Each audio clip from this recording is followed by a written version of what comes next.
The 2023 Houston Texans journey from being the underdogs that everybody wrote off to becoming legitimate playoff contenders within the span of a season. Now, this isn't just a feel-good story. It's a thrilling ride packed with twists and turns, a lot of dark days for a lot of Texans fans, and it's really left everybody in the NFL world scratching their heads in disbelief to just how fast they've turned things around. Now, let's begin with just a little bit of context. The Houston Texans have seen their fair share of hardships in recent years, to say the very least.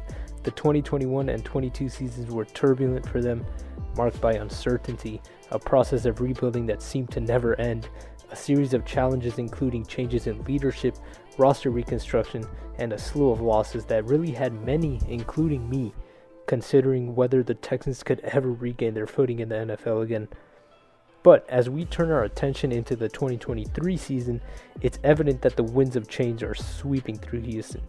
The transformation of this team has been nothing short of remarkable, sparking hope and excitement among Texans faithful and all their fans.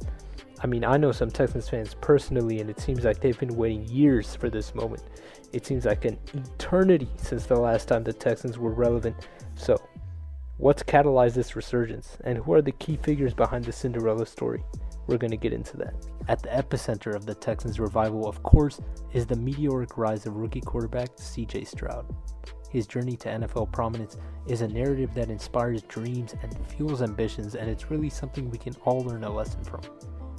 And as of the midway point in the 2023 season, C.J. Stroud's numbers and on-field presence are just jaw-dropping.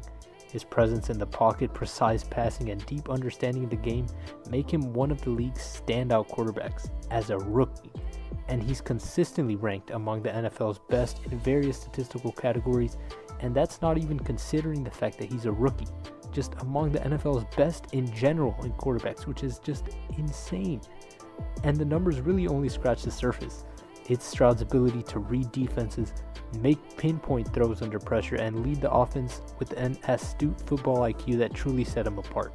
His synergy that he's developed with his receiving cores is a sight to behold, and it's instrumental in the Texans' offensive resurgence. Now, of course, C.J. Stroud hasn't done all of this work alone. He's been supported by an outstanding cast of players who, regardless of any expectations anybody had on them before the season, they've really risen to the occasion and have just taken it by storm. Of course, chief among them, Nico Collins, and he's been really a revelation for the Texans. He's a receiver with imposing size, breakneck speed. He's 6'5", with an uncanny ability to break tackles for a guy his size. He's really emerged as a big play threat for the Texans. His consistency in making clutch plays and stretching the field has offered Stroud a reliable target when the game hangs in the balance. I mean, I know you guys saw him against the Saints. It just seems like he was getting open every play, crossing route, post route, curl route, all these routes. He was just getting open, and he didn't get the ball every time, but he definitely could have had, 160, 170 yards after watching film of that game if he got the ball every time, which obviously isn't going to be sustainable in an offense, so that's not going to happen. But he was just lights out, and he's been lights out all season. Now, all of the offensive weapons that have risen to the occasion, all of that is nice, but if you have a defense who can't stop anybody, that's not going to matter. And this defensive unit, led by head coach DeMeco Ryans, a former NFL star himself, have really played lights out, just like the offense. He's meticulously built this unit and nurtured it into one of the league's best. They're number 9 in scoring defense heading into week 7. And they've really all just fed off of DeMeco Ryans' energy as a former player. I know he's fired up to get this defense back on track, and he's been doing a great job. The defensive line, anchored by versatile players like Will Anderson, Jonathan Grenard, Sheldon Rankins, all of these players who can do different stunts, who are athletic, explosive. They've been playing really well. The linebackers have been playing above their level by far. Henry To'oTo'o, a 5th-round pick who took over. He actually had the mic in his headset, which means that he was getting the play calls into his ear, relaying them to the defense, which is an indication that DeMeco Ryans really trusts him as a leader of that group. And as a rookie, a 5th-round pick, it's been great what he's done, along with Christian Harris, Denzel Perryman, who's been out a couple games, but he's played well the games he's been in, and of course Blake Cashman, who's the highest rated linebacker by PFF in the league through 7 weeks, which is just mind-boggling. He's one of these players who has dealt with injuries all of his career. He hasn't been able to stay healthy, but when he's been on the field, he's been lights out, and we're seeing that. Hopefully he can sustain health throughout a season. Obviously hoping for him, wishing him the best in that regard. Now, of course, the question everybody wants an answer to: can the Houston Texans be legitimate playoff contenders in the 2023 season? I think the answer to that question is a resounding yes. And not only is that a result of the improvements they made as a team themselves, but also because of the division, who just seems like they're stagnating.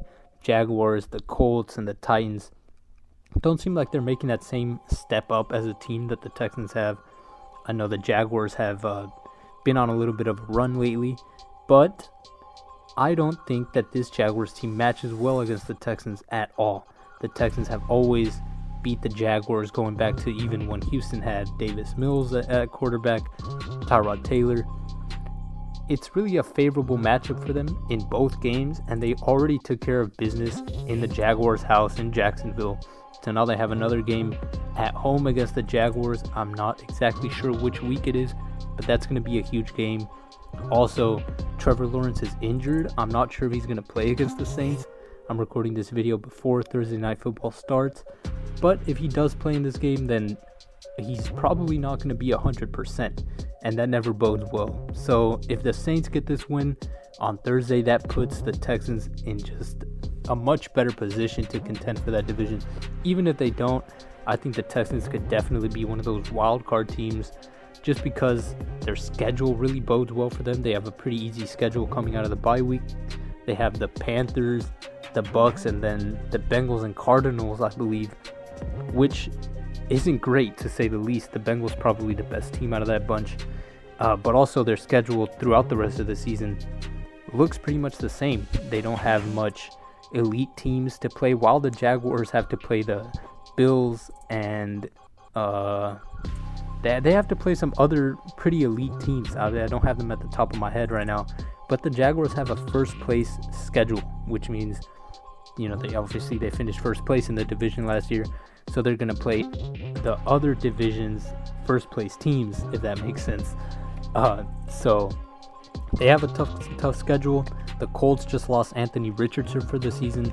Gardner Minshew looked horrible. He looked anemic out there, so it doesn't look like they're going to be much of a problem. Titans just lost Ryan Tannehill. Not that that makes too much of a difference. Their team isn't great to begin with. They have a good defense, some great coaches, but that team it's not looking like they're going to be a contender this season. And yeah, so that just leaves the door wide open for the Texans. I mean, the opportunity is right there in front of you. All you have to do is go and take it. And it seems like all of the players are stepping up to go and take it. So it's going to be really fascinating to watch throughout the rest of the season. In conclusion, the 2023 Houston Texans are on the brink of something truly special. The incredible story of quarterback CJ Stroud, who came from being a transfer student at Ohio State, benched behind quarterback Justin Fields, to now becoming one of the best rookie quarterbacks the league has ever seen, shattering the Ohio State quarterback narrative, serves as an inspiring story of determination, grit, and resilience that really we can all take a lesson from. This team's dedication to excellence, guided by head coach D'Amico Ryans and fueled by the contributions of other players like Nico Collins, Tank Dell, Steven Nelson, and Will Anderson, demonstrates that through culture building, through making the right decisions, any NFL team can make a quick turnaround. Thank you for joining us today on this extensive exploration. If you enjoyed this video, you want to stay updated with more exciting NFL content, Texans updates, as well as updates on any other NFL team, just a state around the league in general, please do me a favor, hit that subscribe button and ring that notification bell. Your support really means the world to me, and now I want to hear from you. Who's your favorite player on the Houston Texans, and what do you think their playoff prospects look like this year? Do you think they can maybe win a game in the playoffs? Do you think they'll have to win the division to make the playoffs? Or maybe they can be one of those wild card teams? Leave your thoughts in the comments below. Let's keep the conversation going, and we'll see you in the next video.